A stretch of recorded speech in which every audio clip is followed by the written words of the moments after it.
Okay, Michael, just some rapid fire here, just quick one-word answers. I'm going to say something, the first thing that pops in your head. Favorite live-action Batmobile? 89. Favorite live-action actor in the suit? Cannot be answered in one word. Impossible. It requires an intensive explanation. I kind of agree with you. Favorite Alfred?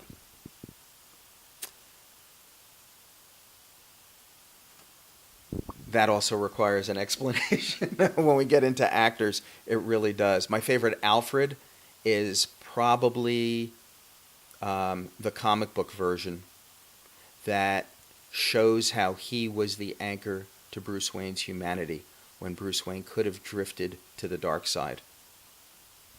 Let's go with your favorite comic book artist. Comic book artist or Batman artist? I'll take one of each. My favorite comic book artist of the 40s had to be Simon and Kirby. The 50s had to be Dick Sprang. The 60s, Murphy Anderson and Carmine Infantino and Jack Kirby Redux. The 70s, Jim Starlin and John Byrne, maybe into the 80s.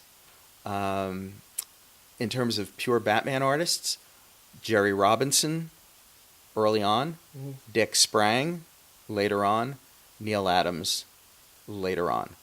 In between would be Carmine and Marshall Rogers. It's hard to knock out any of them, but those would be my guys that I would just collect everything they ever did. I'm a huge Neil Adams fan, so I agree with you 100%. Favorite story featuring Batman? Detective Comics, Night of the Stalker. It is an amazing Batman story. To me, it's the best Batman story ever written. And in that story, Batman does not say one word. Does Batman need a Robin? No, he doesn't need a Robin. He needs an anchor to his humanity. And that anchor can come in the form of Alfred, Commissioner Gordon, Robin, a female companion, somebody to anchor him to his humanity so Bruce Wayne is not completely consumed by Batman. Who's your favorite villain? The Joker, inarguably. Greatest villain ever created in history of comics. Is Bruce Wayne crazy? What do you define as crazy? We have to ask Dr. Travis Langley to explain that to us.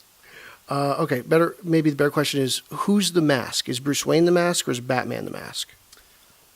Clearly, since the moment that young Bruce Wayne sacrificed his childhood in order to make a vow, a commitment to spend the rest of his life getting the guy who did this, getting all the bad guys, even if he had to walk through hell for the rest of his life, Bruce Wayne not only sacrificed his childhood, he sacrificed his identity.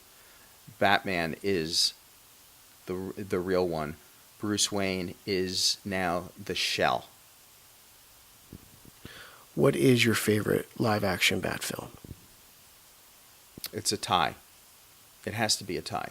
Because the Tim Burton first movie was this fanboy's dream come true that I had been working on a lifetime and 10 long years of everybody telling me no. Everybody telling me I was crazy. Everybody telling me the idea sucks. Everybody telling me your work is bad. Let me tell you something. When you get that over a 10-year period, it tests your mettle as a human being. You've got to look deep inside yourself and say, okay, is everybody right and I'm wrong and I'm just being stubborn? Or do I absolutely 100% believe in this and believe in myself? And I kept coming up with the latter answer. Yeah, I mean, that's my story and I'm sticking to it. Well, that was our conversation with Michael Uslan. I want to thank Bill and Batman on Film for a great 20 years, allowing me to really fanboy out with Michael. It's been a dream come true to be here and just see your massive collection of Batmania. But thank you for sharing some moments with us. I really appreciate it. Thanks, Peter. Glad to do it. Happy 20th anniversary, Bill, and Batman on Film. And everybody that follows this, want you to know how much I appreciate, not only under the producer hat, but as one of the original fanboys myself, kid who was at the first Comic-Con, Used to go on the DC Comics tours. Met Stan Lee when I was 11. Had a collection of over 30,000 comic books in my dad's garage by the time I graduated high school.